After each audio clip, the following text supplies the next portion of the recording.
ဒီစာကြောင်းလေးတွေကိုအခန်းဘယ်လောက်ထိသင်ပြီးသွားရင်ရေးလို့ရလဲဆိုတာလေးကို comment မှာဝေရေးသားသွားခဲ့လို့ရပါတယ်เนาะအဲ့တော့နံပါတ်1မှာကြတော့မနက်ဖြန်ဘယ်ကိုမှမသွားပါနဲ့တဲ့เนาะမနက်ဖြန်ဆိုတော့ကျွန်တော်တို့အာရှိတပေါ့เนาะအာရှိတဘယ်ကိုမှဆိုတော့ကျွန်တော်မလဲဒိုကိုမိုပေါ့เนาะဒိုကိုမိုမသွားပါနဲ့နောက်သွားဒီက ikimas နောက်မသွားပါနဲ့ဆိုတော့ ika နိုင်တဲ့ခုဒါဆိုင်ပေါ့နော်ခုဒါဆိုင်နက်ပြန်ဘယ်ကိုမှမသွားပါနဲ့အာစတာဒိုကိုမို ika နိုင်တဲ့ခုဒါဆိုင်ဒီမှာနှစ်မှာကျတော့ရန်ကုန်ဟာလူများပြီးစီကားတယ်တဲ့ဟောနော်ရန်ကုန်ဆိုတော့ကျွန်တော်ရန်ကုန်ပေါ့နော်ရန်ကုန်နော်တန်တင်မယ်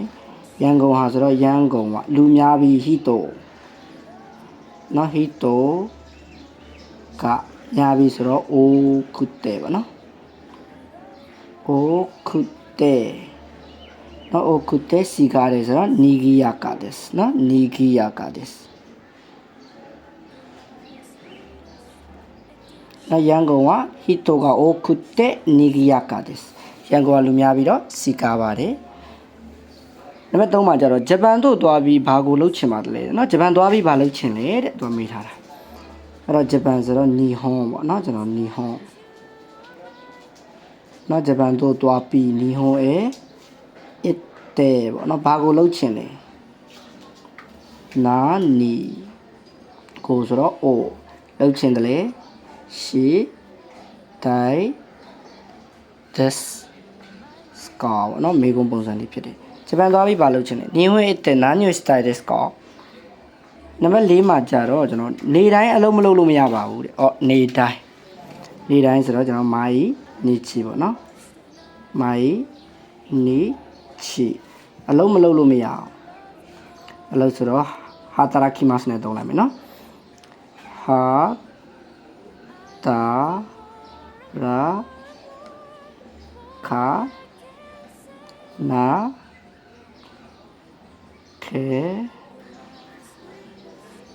ခဲရီပါနာရီမဆန်ပေါ့နော်နေတိုင်းအလုံးမလုံးလို့မရဘူးမိုင်းနီချီဟာတာရာခနာခဲတယ်ပါနာရီမဆန်နံပါတ်5ကိုကြတော့ကျွန်တော်တို့မနေ့ကရုပ်ရှင်ကြည့်ပြီးသွားတော့မှစာကိုလုပ်ခဲ့ပါတယ်တဲ့နော်မနေ့ကဆိုတော့ကျွန်တော်ခီနိုပေါ့နော်ခီနိုမနေ့ကနော်ခီနိုရုပ်ရှင်ကြည့်ပြီးတော့မှဆိုတော့အေကနော်အေကကိုကြည့်ပြီးတော့မှဆိုတော့အေကကိုမိတေကာရာပေါ့နော်ခီနိုကအေကကိုမိတေကာရာနော်ကျွန်တော်စာအုပ်လုပ်ခဲ့ပါတယ်ဆိုတော့勉強しましたပေါ့နော်しました昨日映画を見てから勉強しましたနော်မနေ့ကစာလုပ်ပြီးတော့ရုပ်ရှင်ကြည့်ပြီးတော့မှစာလုပ်ခဲ့တယ်နံပါတ်6ကျတော့ဒေါက်တာရေးဒီဆေးကိုမတောက်ရင်လည်းရလားတဲ့နော်ဒေါက်တာရေးဆိုပေမဲ့ကျွန်တော်တို့ကခေါ်တော့ဆန်းဆဲလို့ပဲခေါ်တယ်နော်အီရှာဆိုပြီးတော့မခေါ်ဘူးနော်တကယ်ဟိုနေ့မှာကျတော့ဆန်းဆဲလို့ပဲခေါ်တယ်နော်ဆန်းဆဲ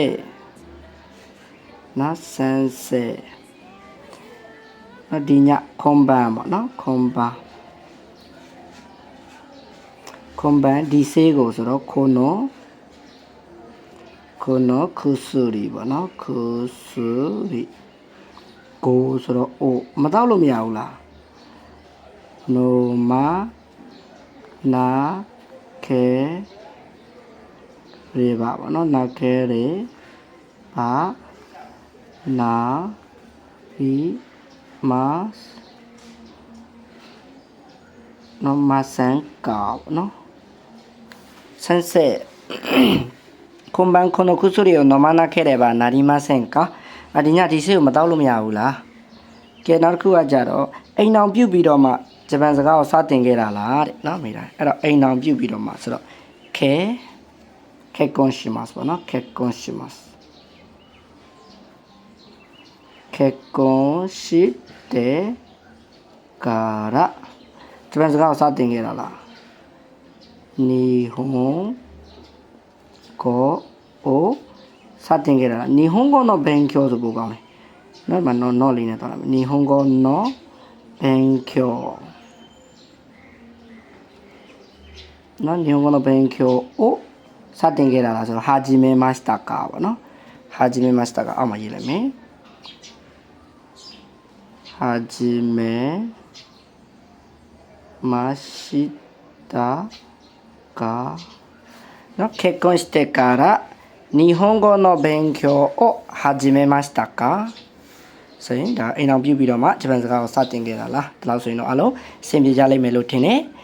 အဲ့တော့သိချင်တာလေးတွေရှိတယ်ဆိုရင်လည်းဝင်ရောက်ရေးသွားခဲ့လို့ရတယ်မေးမြန်းခဲ့လို့ရပါတယ်နောက်ဗီဒီယိုလေးတွေမှာပြန်တွေ့ကြပါမယ်ခင်ဗျာ like and follow လေးလုပ်ပေးခဲ့ကြပါခင်ဗျာ